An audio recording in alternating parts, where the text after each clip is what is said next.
Civil liberties. They are clamping down on Nigerians and locking them every day. The essence of governance itself, which is provided by the Constitution, Section 14, to Section B, security and the general well-being of the people. So which red line do you, the only red line left now, look at how they changed the national anthem, a heritage. In the comfort of his bedroom, he awarded a 17 trillion naira contract to his friend, Shagore, with his son as a director in that company. Look at the caliber of people he appointed as ambassadors. Even military government send the best to represent them.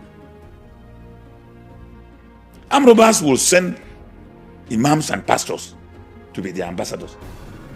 But Tinubu government send, discredited elements were posted out as ambassadors to represent Nigeria. It's always my pleasure to have you on my side. You have made my day. Thank you very much. Let's help us make sense out of the Court of Appeal judgment annulling the state congresses and national convention of the ADC. The judgment of the Court of Appeal annulling the congresses for the respondents who were plaintiffs at the lower court is victory without benefit.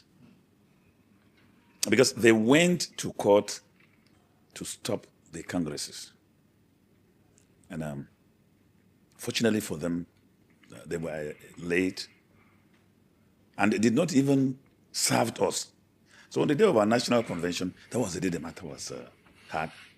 And they were seeking to restrain us while the national convention was going on. And their lawyer did mention that we had not been served. So they got judgment at the court of first instance, and they have gotten judgment now. And the benefit of that judgment is that the congresses had been cancelled. So what benefit did they take? Their tenure expired on the 19th of May, and they did mention in their case. So they got judgment, yes, but without benefit. And it doesn't affect anything. It doesn't change anything. But nonetheless, we're going upstairs. So it does not have any implication for the party in terms of their candidates? No, from the relief source is very, very clear. Very, very clear. It has nothing at all to do with even the candidates of the party, because the candidates of the party were produced through the primaries as required by the Electoral Act. So we are cool, we are good, we are comfortable. In any case, if there is anything, the issue is still, we're heading to the Supreme Court to lay the matter to rest finally. Are you in any way worried that major challenges to President Tinubu could be eliminated before the election? And what would be the implications for democracy? That is wishful thinking anyway. But assuming not conceding it becomes a reality, then we will be dealing with a state of emergency, because that will be the only way President Tinubu will survive. To go for a state of emergency where he has even a National Assembly under his firm control. That would be the only thing. But eliminating major challenges, especially the ADC. The ADC is a very notorious political staff in Nigerian history, like the proverbial cat with 9 lives. We've first, so many litigations we survived in, and we still have one, and still counting. But you see, the person that may not even be nominated in 2027 is Bola Ahmed Tinubu. Not even the opposition. No. Because the only person who has a very serious and a Herculean tax to be nominated is Bola Ahmed Tinubu. Because already there is a judicial decision about his qualification, which the Supreme Court said the issues raised in 2023 were pre-election matters and were not raised appropriately. Now, as he continues to expand his political war against the opposition to enable him emerge as the sole candidate of 2027. He is going to fire himself with a grenade on the feet, and he will collapse because he's the most unqualified person to be mentioned in the nomination process and transition of 2027. So that is why some of us are not even we are not deterred, we are not worried, because there is nobody to contest election with. Do you have the confidence in the judiciary to go the full hog and look at him and say you are not qualified to run? 2023, they said it was pre-election matters, which presupposes that if it is raised now, then he won't stand a chance. But do you trust the judiciary and have confidence in them to look at him and say, no, you're not qualified to run?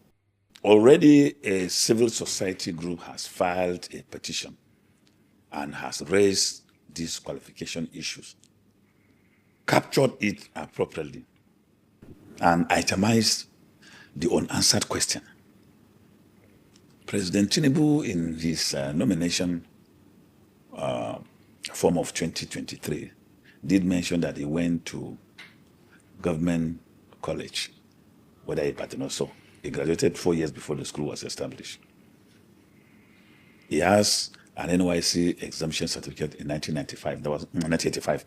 In 1985, exemption had not been introduced yet in NYC. He has a transcript of a university in US that has the name of a male and a female gender. So these issues need to be addressed. There are serious qualification issues. And then the issue of the forfeiture of over 400,000 to the American government in a drug-related litigation. And the Constitution is very clear that anybody who will be nominated to contest election in Nigeria must not have any relationship, real, imaginary, or contemplated, with drugs. Our Constitution contemplates that the mere mentioning of your name in a drug-related issue is a very serious qualification issue. If that alone is the issue, Tinubu cannot jump the hurdle. Back to the question of the judiciary. Let me be very frank with you. Our judiciary, as it is, has very great minds and men of honor and integrity. The judiciary is just a victim like the Nigerian people. We are just few minority of bad people created a canopy of negative reputation for the majority. Majority of judges are very, very good. Go and read the dissenting judgment of the chairman of the panel of the Court of Appeal. When the man was reading the judgment, because I had thought I would just go and surrender my wig and gown to the Chief Justice of Nigeria and quit this profession. But when I listened to that judge, I apologized to my spirit. I became rekindled, inspired, and I held my wig and gowns very strongly. And on the strength of that man's judgment, I can lay my life for our judiciary. There are great people there. They are also suffering under the banner of the few bad eggs who enjoyed unfettered access to politicians and create a reputation for them that they are carrying it like the cross of Jesus. And so the judiciary in 2027 will still determine the issue of qualification in favor of the Constitution of Nigeria and the people of Nigeria. You said the judiciary is suffering, but we're just seeing a commissioning and handing over keys of very, very humongous and appetizing houses to them. First and foremost, those kind of gifts, what does it say in an election, almost election year?